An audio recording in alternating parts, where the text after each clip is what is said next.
Hello, and welcome to another video from 3.5 Archive. Today we're going to be doing our 74th D&D 3.5 Prestige class review, and we're going to be looking at the Knight of the Chalice Prestige class from the Complete Warrior Sourcebook.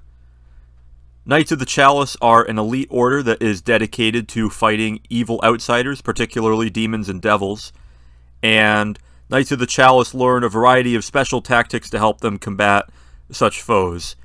Most of them are going to be Paladin Ranger multiclass or Cleric Ranger multiclass characters, although a variety of different characters can enter the Prestige class. To become a Knight of the Chalice, you need to be lawful good, you need a +8 base attack bonus, and you need 5 ranks in Knowledge of the Planes and 10 ranks in Knowledge Religion. You also have to be able to cast divine spells, including Protection from Evil. So, to come into this Prestige class as just a Ranger, you wouldn't be able to do that because Protection from Evil is not on your Ranger list. So you're going to need to take at least 1 level of Cleric or 4 levels of Paladin if you're going to want to get into this. You could come into this as a straight up Paladin. You don't have Knowledge of the Planes as a class skill, and you don't have a ton of skill points to spare, but you can always put in the cross-class skill points in Knowledge of the Planes and rank up Knowledge Religion no problem. And of course you'll fulfill the base attack requirement without any issue. The example character presented here has 5 levels in Ranger and 4 levels in Cleric, so that's one way to go. An extra level of Cleric will give you access to a particularly good spell against demons and devils, which we'll talk about later on. But overall, this Prestige class's requirements are only lightly restrictive. It does require 2 of your groups of skill points, but other than that, and a bit of multi-classing, you're not going to have to go through a lot of hoops to get into this Prestige class. Not very difficult at all. You could even get into this as a straight-up Cleric if you wanted to. No issue there, it would just take you longer. So there's a lot of different ways to get into the Knight of the Chalice. Let's take a look at what the Prestige class gives you. You're going to get a D10 hit die. You're going to get 2+ Intelligence modifier skill points per level, a good Fortitude save, and importantly, you're going to get a full base attack bonus. So if you suffered at all with your base attack while you were qualifying for this Prestige class by taking levels in Cleric, then you're going to easily make up for it with the levels of Knight of the Chalice. So let's look at what you get for features here. At level 1, you're going to get the core feature of the Prestige class, which is Fiend Slaying. You're going to get a +1 competence bonus on attack rolls against evil outsiders. And if you hit, you do an extra 1d6 points of damage. You also get a +1 bonus on Intimidate, Listen, Sense Motive, and Spot checks. So nothing on Hide or Move Silently, but that's fine because that's not really what the Knight of the Chalice is about. It's not about sneaking around, it's about standing up and confronting evil directly and all that. You also get that bonus on Will saves against attacks from evil outsiders and any opposed ability checks you make against them. And these all stack with your favored enemy bonus if you have any. And this is the first clue outside of the description that they do kind of intend for you to take levels in Ranger. And the example character given here, just to jump ahead a little bit, has favored enemy evil outsiders +4, and also has Fiend Slaying +3 and 3d6. So if this character attacks with their greatsword, then if they turn all of that bonus into power attack, then they're doing an extra 3d6 +10 damage against evil outsiders on each attack. And that's pretty excellent. That's an extra 20 damage per attack. If you're getting 3 attacks and you manage to make all of them hit, that's 60 points of damage, which will easily swing a fight in your favor.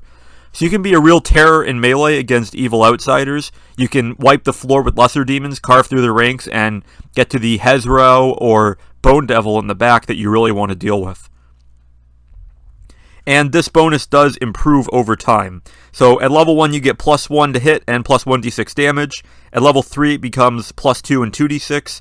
Level 6 it becomes +3 and 3d6. And then finally at level 9 it becomes +4 and 4d6. The advancement isn't quite even here, but we can assume that it comes at 3rd, 6th, and 9th. So after 1st it's every level divisible by 3. So if your Dungeon Master does for some reason let you continue advancing this Prestige class into epic levels, then that's how that would advance. At level 2, you're going to gain the Censure Demons ability. This is going to work a little bit like Turn Undead, although you need to be within 30 feet. And when you do this ability, any demon within 30 feet of you has to do a will save of DC 10 plus your class level, plus your charisma modifier, or be censured. That means that they are stunned for 1 round, or if they have fewer hit dice than twice your class level, then not only are they stunned, but they also have to make another will save or be dismissed back to their home plane. Unfortunately, you can only dismiss 1 demon with this Censure Demons attempt, per each attempt. So if you do affect more than 1, then the demon with the lowest hit die is affected first.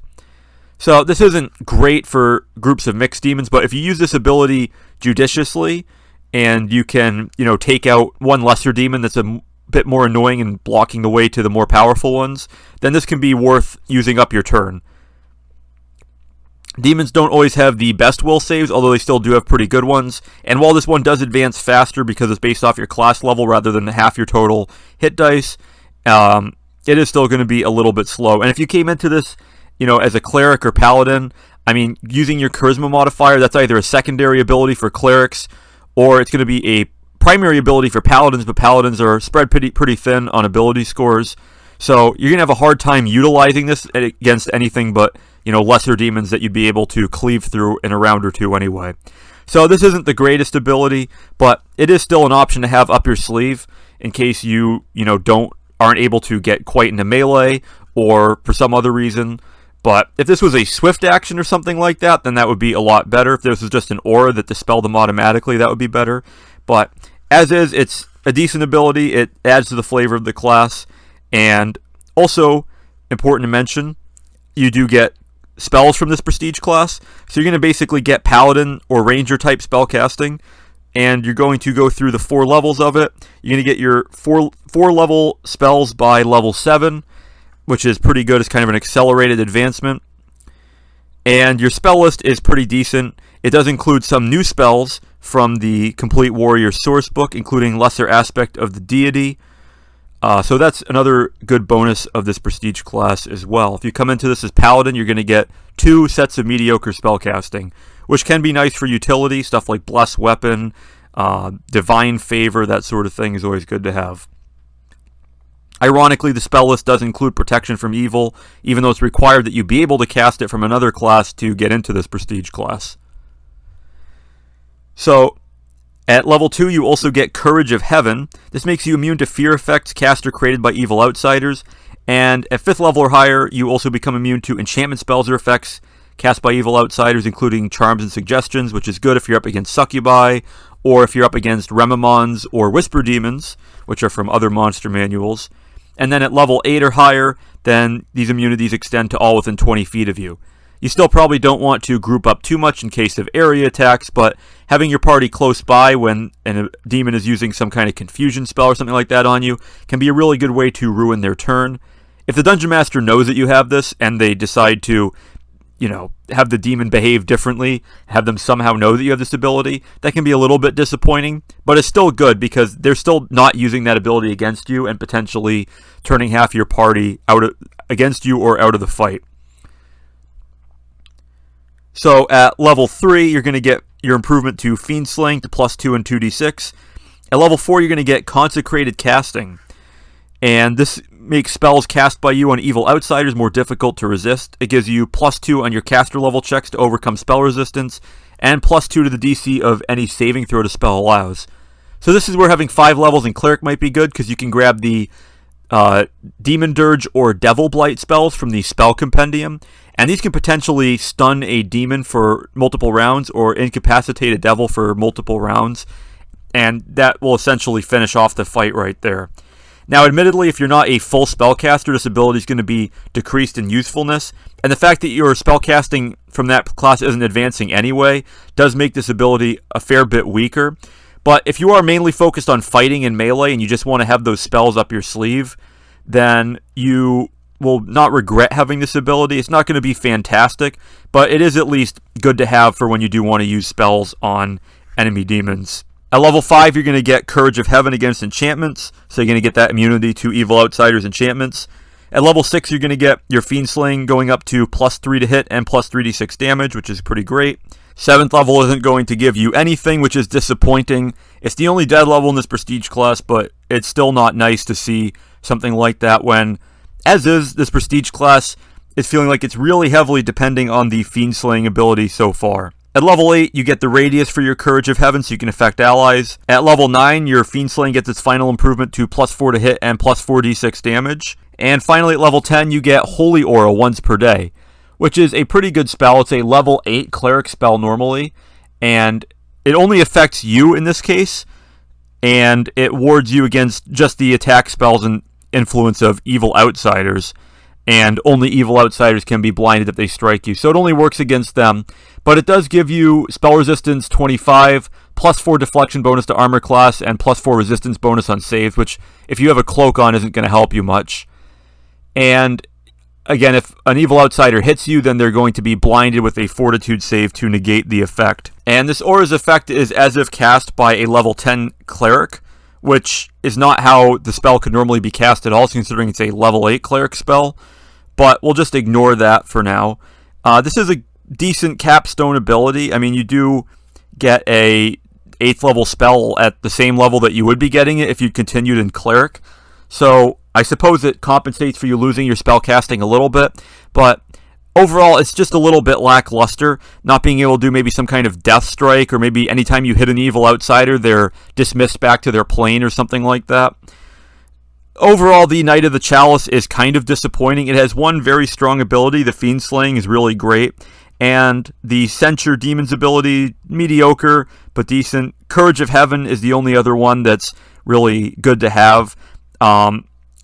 But again, it's probably not going to come up enough, and there are other spells that you could cast to make yourselves immune to the effects of evil outsiders, or at least be protected from them. So, in the end, I think we're going to have to give the Knight of the Chalice 4 stars for concept, but only 3 stars for execution, possibly 2.5 depending. I mean, if you're in a campaign where you're fighting a lot of evil outsiders, and it does become more common as you get to higher levels, then this prestige class will be decent at least. The amount of extra damage you're going to get is going to be great. Although admittedly, if you had kept going with fighter, or if you stay with cleric and get access to more powerful spells, it'll probably overcome the benefits of this prestige class. Ways to improve this prestige class would be to allow Censure demons to affect multiple demons rather than just one, and potentially make it usable as a swift action, maybe as the 7th level feature for this prestige class. While that does seem like allowing you to do a little bit more than you should be able to in your turn, the higher level you get, the shorter the combats are, and giving up a full attack once you finally made it into melee, or not moving into melee so that you can do this. I mean, maybe you can use this ability and then move into melee and then full attack your next turn, but as is, I just don't see a lot of situations where you'd really want to use it. It is decent for getting a lesser demon out of the way, but you could probably let one of your party members handle it in a lot of cases. It might just get caught in the area of the wizard's spell and killed anyway. So the Knight of the Chalice is good if you can get into it. It's not that difficult to get into. It just requires some skill point investment. And it is very fun for a character who wants to be really focused on slaying demons. You get decent spells out of this prestige class, but nothing hugely special, nothing that you wouldn't have got from continuing to advance in Paladin. So overall, it's worth taking if you want that flavor for your character, and if you really want to do extra damage to demons, but in general, you're probably better off with a more general build to your character, and maybe just taking some more levels in Ranger to get a little bit more damage against those evil outsiders. So that'll be about it for this D&D 3.5 Prestige Class review. Please like, share, comment, subscribe, and so on. Thanks for watching, and I will see you next time here on 3.5 Archive.